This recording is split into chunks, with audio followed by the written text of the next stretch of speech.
When it comes to prospect, we as salespeople, real estate agents, we need to qualify, right? Whether it's buy or rent or sell, whatever it is, we need to qualify so that to ensure that we spend time with the most valuable, most high quality prospects that can convert, meaning can give sale. Okay, then is there such thing as overqualifying? Apparently yes, and I learned this the hard way when it comes to rental. Okay, so what I'm going to describe to you is my mistake and what I should have done when it comes to qualifying prospect. There is such thing as overqualifying. So you see, I'm speaking here in terms of the mass market rentals. I'm talking mass market in Klang Valley. If you're doing high rise as a real estate agent, it's about 2 to 3,000. My target, my definition of mass market. Yours may be different. Okay, but the situation applies the same. You know what I do? I will ask many questions, and like everybody will ask many questions, right? So I ask them where they work. That's normal lah. Where they work, how many rooms they need, what's the budget like, Then after that, right, I will tell them, I would tell them upfront where is the property. Basically, I'm in my mind, right, I'm trying to find ways that this property don't suit them. Okay, so I qualify very tightly. So out of 10 leads I get, like 1 week I can get 10 leads, only one will come for viewing. So I thought I'm doing good because I'm doing good for the landlord. Okay, and all these 10 leads, right, I actually will qualify them before I send them to landlords, and I let the landlord decide when if they want to let the tenant view or not, which is another mistake. Okay, there is a better way to do this. I'm going to share another video, but for this video we're going to talk about, is there such thing as overqualifying? So I ask many questions, right? So when some of these questions, right, I ask is like when you want to rent me, you actually will tell. Okay, so I ask with my intention of trying to see whether this property that I have for rent, remember the rent is only about 2,000 plus 3,000. Okay, and I want them to make sure that they really know what they want, then they come.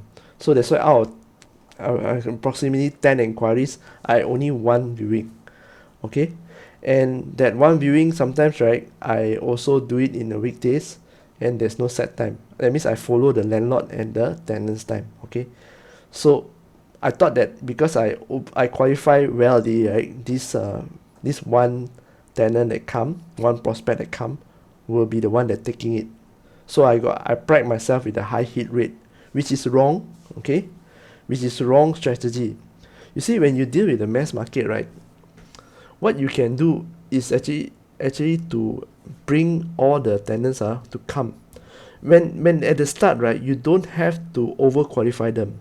Why? Because it's just a rental. It's a small rental. My coach told me that. My coach just told me, it's like, Kenny, don't you think you are overqualifying them? It's just a 2,000 or 3,000 rental. You're asking so many questions like as if they are going to buy a 2 or 3 million property. Then I think, yeah lah. I asked so many questions. That's why it's so stressful in the end for me to do rental business. That's why for a long time, right, I avoided rental because it's so stressful because of the way I do it. The process is not correct. The process actually puts the pressure on me instead of just going with the flow. Okay, so what I do now, right, I gather the leads, right, I will qualify them just on the surface and tell them, okay, this is time that you come, because I can only arrange the keys usually on the weekend. So you arrange the keys and times on weekend, the landlord usually will come, or the landlord will pass me the keys, then I will arrange on the weekend, then only weekend they can come. So this qualify, when upon qualifying, right, I will ask them, okay, do you know where's the place? I will send them my videos that I made of the place if I have, and also send them the Google Map location and send them the time lah. So when they come with that time, there's a window, and if that window pass, right, then sorry, you have to come another day. This way, right, it gives back control to me, to my time. I'm not being pulled in many directions. So remember, ladies and gentlemen out there, qualifying is good, but overqualifying is also bad. Basically, whatever that is in too little or too much is bad. In this case, I overqualified too much.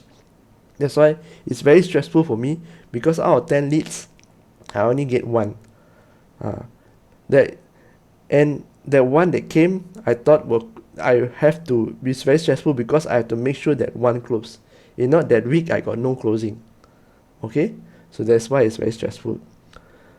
And you remember what happens to other 9? What happens to the other 9? The other 9 will go and find other agents. They already want to come to that building, so you don't show them. They will go and find other agents. Remember, okay? So I hope this is a lesson served to you all out there, especially if you are doing rentals. I'm talking about rentals, things that is a mass market and is moving fast one. Don't need to overqualify, okay? You just need to show them and bring them. If they don't want that one unit, you give them another unit. Never mind, okay? So I hope this sharing of my mistake to overqualify actually helps you in your real estate journey. So all the best, real estate agents. I'll see you again next video. Bye bye.